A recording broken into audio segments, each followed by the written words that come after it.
Сәлеметсіздер ме, менің сүйікті көрермендерім, қалдарыңыз қалай? Бүгін сіздерге артериялық қан қысымын қаншалықты жиі өлшеу керек туралы қысқаша видео түсіргелі отырмын. Өзімді таныстырып кетейін.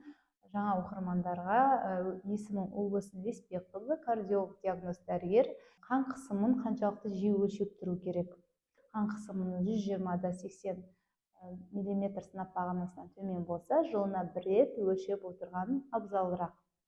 Ал егер қан қысымыңыз шекаралық аймақта болса, 120-129/80 мм сынап бағанасында болып жатса, онда 6 айда бір, жылына бір рет өлшеп тұру керек.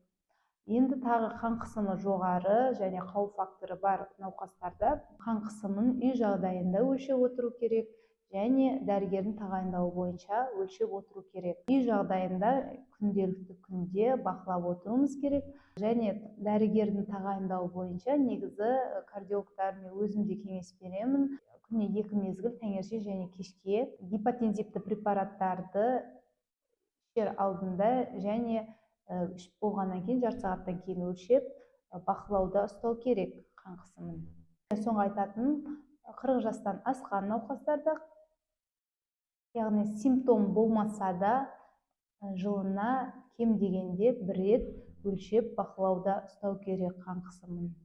Артериялық қан қысымын бақылау көптеген аурудың алдын алу мақсатында, яғни асқынулардың алдын алу, инсульт, инфаркттың алдын алу мақсатында өлшеп отырған дұрыс.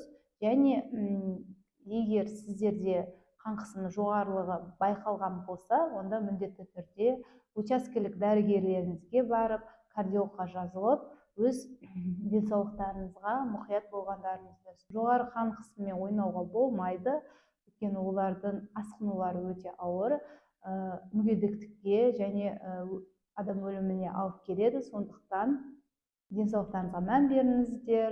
Бүгінгі ақпаратым сіздерге пайдалы болса, лайк басып, комментарийге сұрақтарыңызды қойсаңыздар болады. Каналыма тіркеліп кетіңіздер. YouTube каналымдағы қазақша контенттерін дамығанын қаласаңыздар, қолдап кетіңіздер.